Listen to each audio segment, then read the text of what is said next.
So a couple days ago, the Embracer Group bought Eidos, Crystal Dynamics, and Square Enix Montreal, among other assets. I'm here on their official website, and this is the press release they put out. They're basically talking about that they bought, those 3 development studios, as well as a catalog of IPs including Tomb Raider, Deus Ex, Thief, Legacy of Kain, and more than 50 back catalog games from Square Enix Holdings. The amount was $300 million on a cash and debt-free basis to be paid in full at closing. And then it goes on to talk about they're going to hold a webcast presentation. That shit's already passed and everything. But basically, they go on and they talk about the things that they want to do with this, the studios and everything.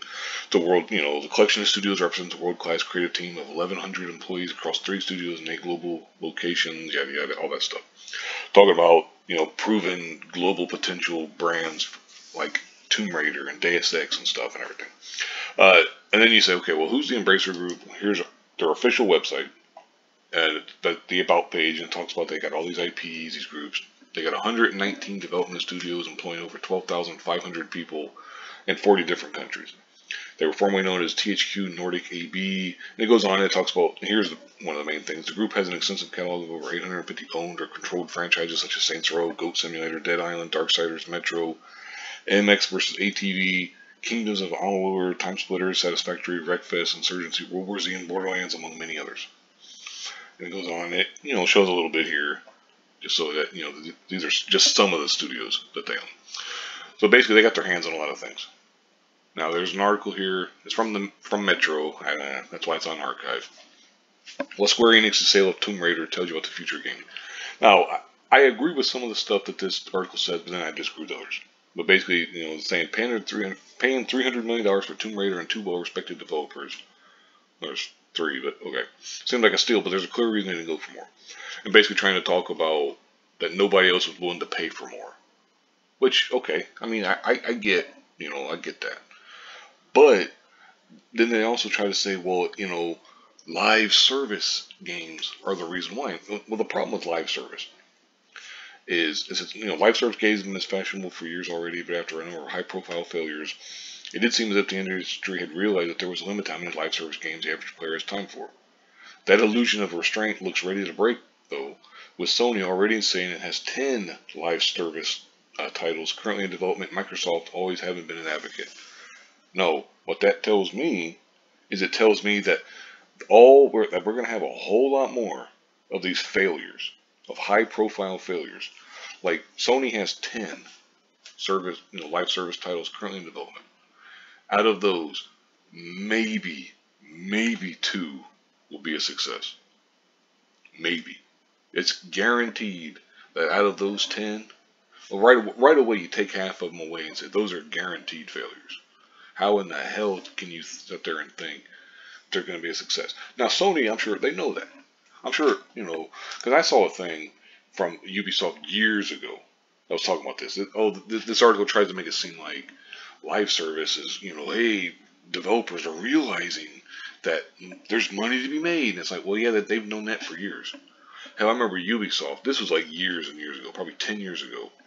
I remember reading an interview with various people in their company who was talking about the goal is to just retain 1 out of every 10 players who tries out one of these games, and that you can make more money from those games than you can from all these other games, essentially combined.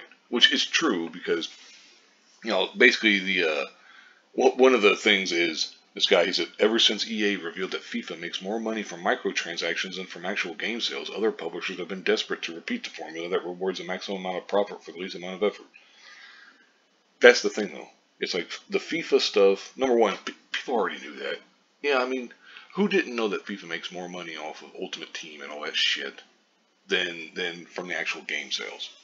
It's, Fortnite makes more money from microtransactions than actual game sales. And when it used to be sold, because it used to have, I forget what they called it, but it was basically the single player type shit. Although you could actually have people play with you, so I guess it was a co-op version. But they make more money off of microtransactions. Same with Call of Duty. Call of Duty, is it Cold War still, or what the what the hell ever it's called. Their fucking battle royal shit. They make more money off of that than they do off of their game sales. You know. I mean, now that's what I had heard. I don't know if that's necessarily true because it is Call of Duty. Call of Duty sells really well. But there's a whole bunch of other live service games like Warframe. You know, I personally really enjoy Warframe. I think that's a hell of a game.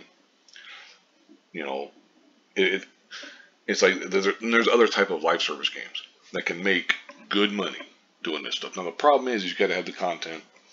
You can't just shit stuff out and go, hey, here you go, guys. You know. But anyway, the point is, the Embracer Group, they talk later down here to go back to them. I'm going off on a tangent, sorry about that. But basically they're talking about yada yada yada, all this kind of stuff. It will augment its development capabilities specifically within the AAA segment. Embracer believes that there will be an increasingly strong demand for high quality content, including AAA single player games over the decade.